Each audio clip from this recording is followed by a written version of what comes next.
So now let's go to Python and try to write some code. We'll start with some basic code. We'll start with essentially creating some representation for a graph, and then we'll try to code this graph in. So we'll return back to it, and we will test that everything works, and that will be it for today. So what do we want to do? We probably want to create a class. So create a class named graph. And the class is a level of abstraction. So and I assume, I hope that you read the textbook. If you haven't, please do. The textbook has this beautiful example with cards that are one class, and then another class is a deck, and decks are made of cards, and so there is some nice building there. And we'll have something similar because we'll have a graph that consists of nodes, except we'll probably for now won't be coding a class for nodes explicitly. But so a class is a way to create objects and make these objects do things. So in this case, we have a graph. So we create a class graph, and one method that it has to have for sure is a method called init, which is the creation method, the creator, the method that will create a new object of this type. And for now, let's make it do nothing.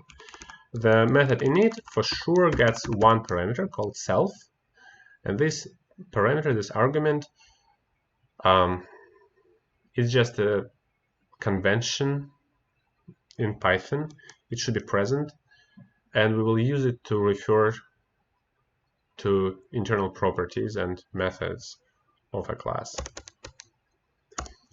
Okay, so this all probably sounds a little bit vague. So let's just see what we want to do. So let's start actually with creating a test. And this is a legitimate approach to coding, where you start with essentially what you want to get. So you're describing how the thing that you're writing should behave, and then you try to design the actual thing. Yeah, then try to design the actual thing. So let's see that we want to create a graph. We want to be able to create a new graph, in this case called G. So G will be a graph.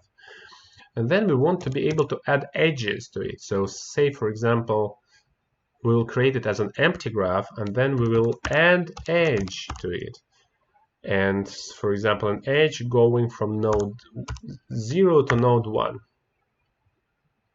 Sounds reasonable, right? And then we will want to print it. Print. And we will assume, we will build it in such a way that the printed version is actually meaningful, and we can understand whether the graph is correct or not. So if we run it now, it will give us an error at the add edge stage, because the method for add edge is obviously not defined. Add edge. So sure, let's define it. The add edge will get 3 arguments. One system argument, self, and 2 of those that defined here, that are set, that's shown here in parentheses. And this will be like node 1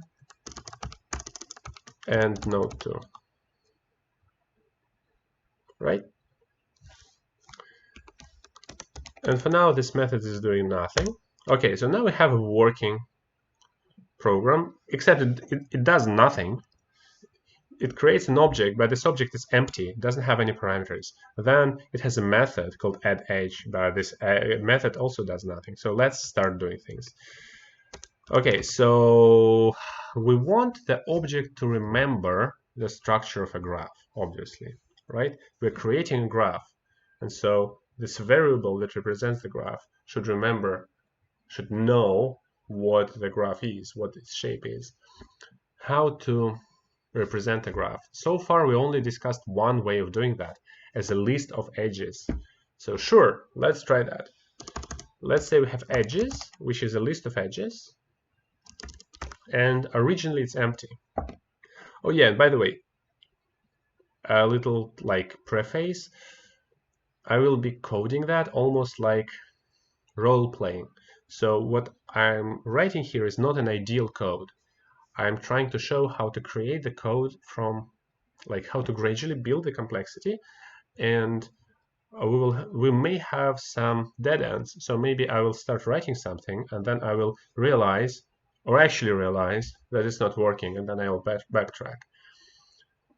Because I think it's helpful. In real life, you want, of course, to do some of this work in advance and plan what you're actually planning to do, but I guess at this point it makes sense to just try it and see how it works, because you cannot plan if you don't have experience in doing things. So let's say the graph will remember its own edges, and I actually coded it incorrectly right now. I kind of created a variable, but this variable will disappear once this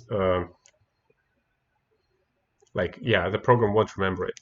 What we want to do is to make it into a property of this class. So we want to add self point before it.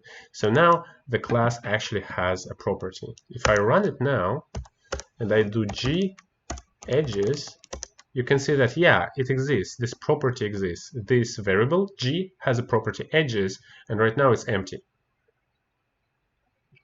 Right? Okay, now we have a class. We have a method that adds edges. Okay, let's add an edge. So self edges is a list. How do we add to a list? Append, and let's add an edge. So we want to add a pair of numbers that would represent an edge. What's a good way to add a pair? We can use a tuple. Node 1, node 2. Oops, doesn't work. Why doesn't it work? Oh yeah, because I made a typo. It's supposed to be node 2. So a tuple is, if you like, is the way you write it in Python. You put it in round brackets, in parentheses, and a tuple can have like numbers in it. It can have strings in it, but they go together. They kind of travel together. Unlike in a list, you cannot change one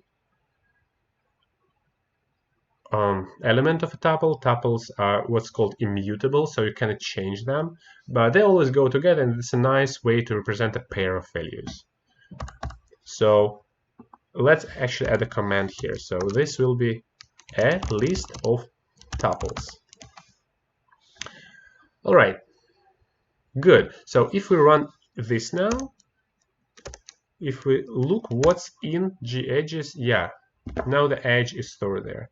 So in a way, we already have a really minimalistic graph representation.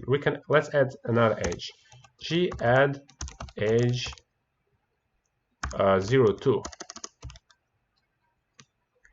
Let's run it. Let's run this one. Yay! So we have two edges. Right?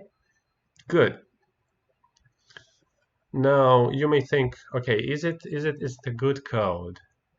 What's strange about it? Okay, you always add an edge. You just add it. What if this edge already exists? What if we try to add the same edge twice? Well, then we'll have it twice, and that's not what we want to be happening actually, because there is a thing called multigraph, when you can have more than one edge between any two nodes, but that's not what we want. We want a basic graph. So we don't want to add an edge if it's already in the list. Okay, we can code that, right? If this tuple made of node 1, node 2, not in self edges, only then we do the append thing. So we only add it if we only add an edge to a list if it's not there. Sure, good. Done. So let's work with the print thing. Define str self. And str is a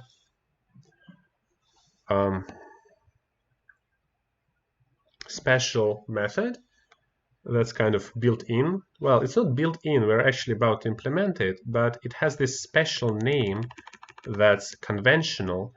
And if we implement it, if we make a method that is called underscore underscore str underscore underscore and make it return a string, then this string will be used every time you try to print this variable. So like if we make it return hey, then when we call print g, it will return hey, which is not what we want, right? But we want to, so I mean, we could do something like that, self edges. In this case, print g will just return a list of edges. And that's reasonable. That's fun. Kind of works. But then you may think, okay, is it a good representation actually? Let's see, for example, what if we have lots of edges? So what if we have edges like we now have 0, 2 and like 3, 4. So if I have lots of edges, you can see how it's not particularly visual. It's hard for us to understand what's going on because like here they're not connected, but can we see it easily? G add edge from 4 to 5. No, it's kind of like solving a puzzle. We have to travel, okay, from 0 we go to 1 or maybe to 2, maybe to 1 or to 2, but neither 1 or 2 is among the nodes mentioned here. So it may not be a good representation. And if we want to go node by node, we don't have a list of nodes anywhere for now, right? So what can we do? The smallest thing we could do, we could remember the nodes. So maybe we could do like self nodes as also a list. And every time we add an edge, we also check whether nodes are there and we add nodes to this list. Can we do that?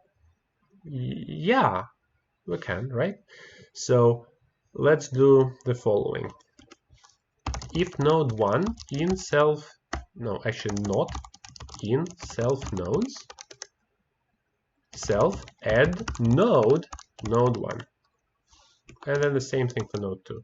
If node 2 not in self nodes, self add node 2. Right? If we run it now, we'll get an error because add node is not described yet, but we can describe it. Define add node, it gets self, the system thingy. Let me add spaces to make it a little bit more readable. Okay, but also node. Node, so add node, get self and node.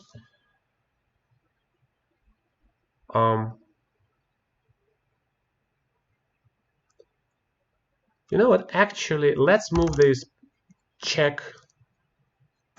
So what we can do here, we can do self nodes append node, right?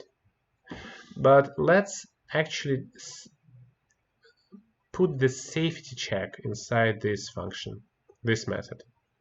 This makes sense because we'll probably call add node in many different cases, and what we don't want to have, we don't want 2 nodes to be duplicated in the list. We always want each node to be only represented once. And so just to code it safer, let's move this thing in here actually. Let's make the add node method to take care of this check. So we will be always trying to add a node.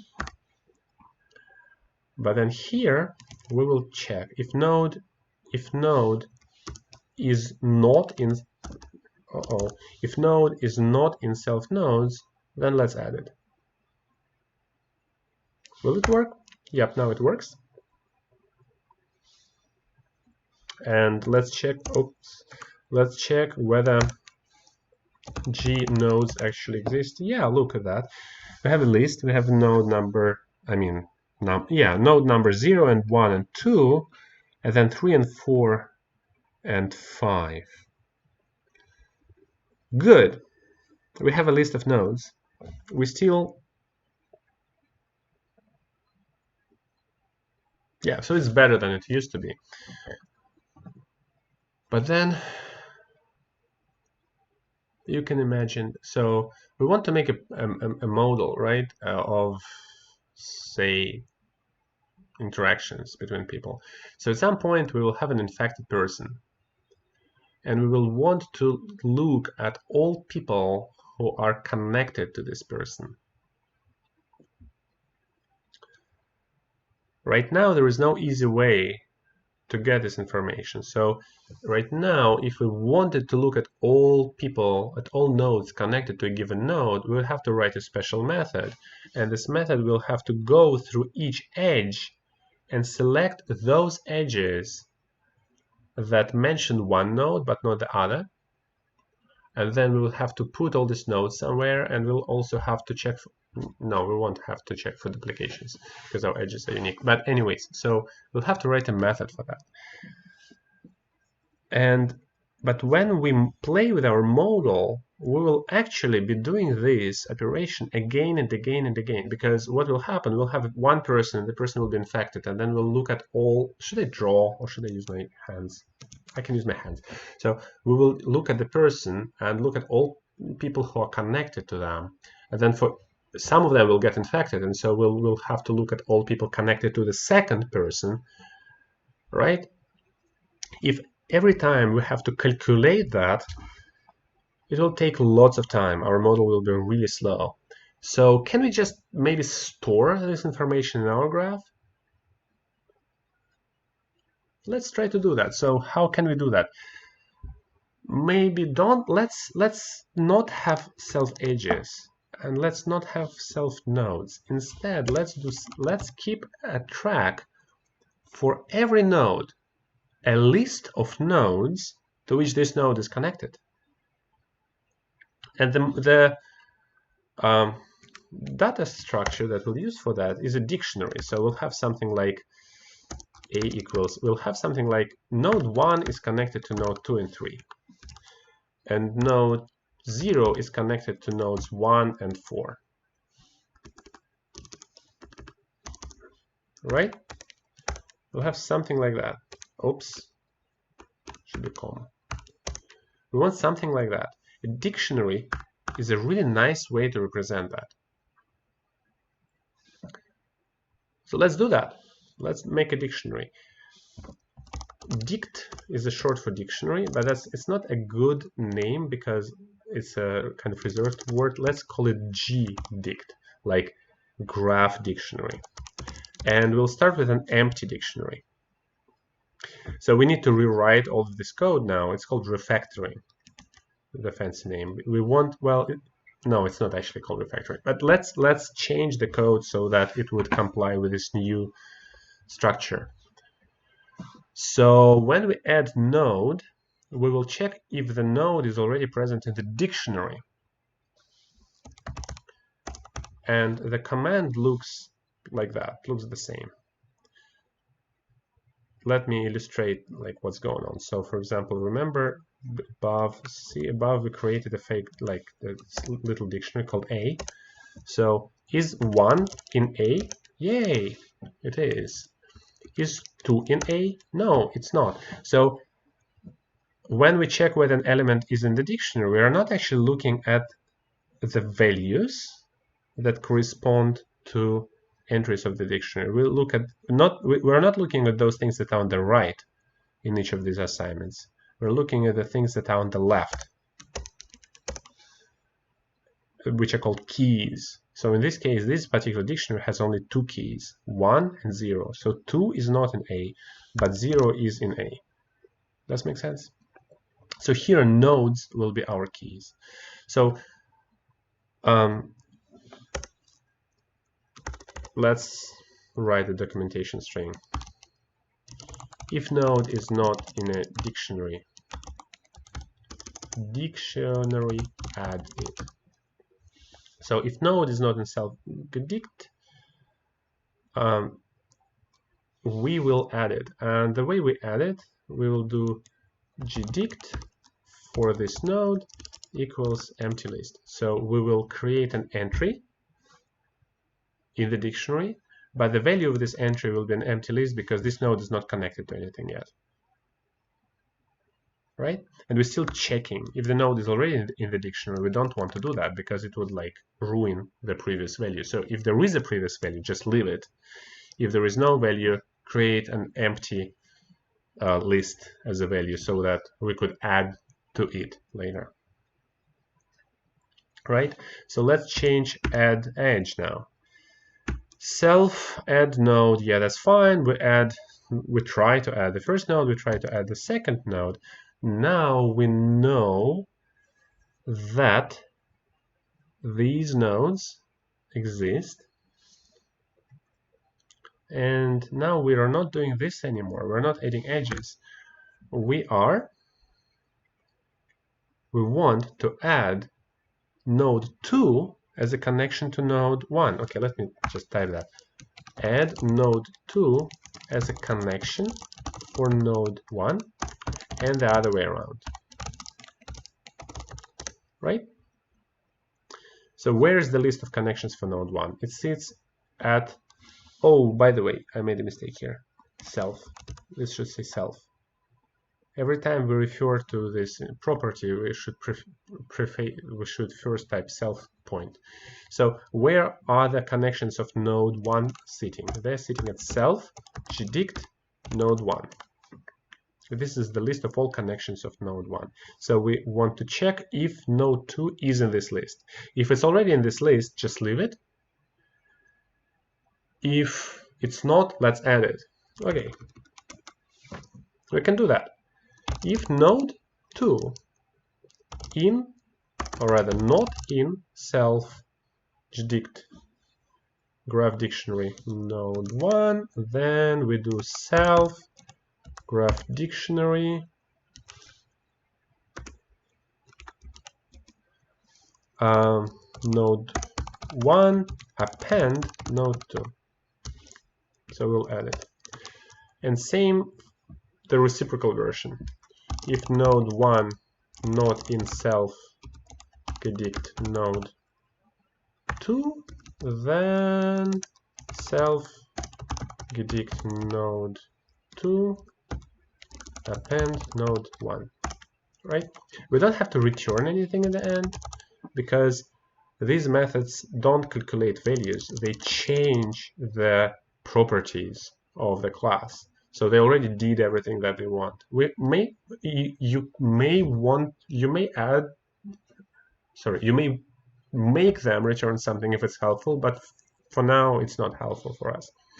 We don't need it. All right. So good. So this part works. The printing doesn't work for now. Let's just print gdict, the dictionary. Does it work? It kind of does. Look at that. It doesn't look that fun. Can we make it more fun? I mean, well, let's look at the content first, then we'll care about representation. So we have a dictionary. Let's see. What we try to do, we try to connect 0 to 1 and 0 to 2. So if we look at 0, it's connected to 1 and 2. That's good. That's what we wanted, right? 1 is connected only to 0. It's connected back. That makes sense. 2 is connected to 0. That makes sense. 3 is connected to 4. 4 is connected to 3, but also to 5. And 5 is connected to 4. Right? It's a little bit better than it used to be. It still looks like a puzzle, but at least now we can jump through this puzzle. So let's make it a little bit more fun. So let's change the output function. I want basically to return something like that, but more like a table, not like a row. So let me create an empty string, and then at the end I will return this empty string.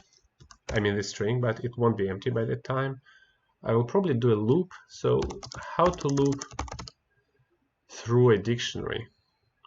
We can make just for node in self gdict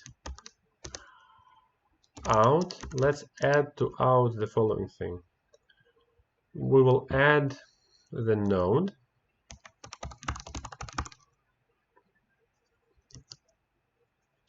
plus, let's add a colon because it's a good thing, plus the self gdict node. So the list of all nodes to which this node is connected. Plus at the end, let's do a new line. Okay, slightly better, right? We can a graph of, we can also do something like something fancy, a graph of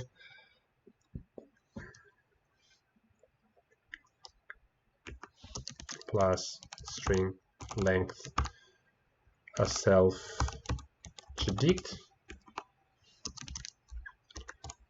nodes. A graph of 6 nodes. Look at that.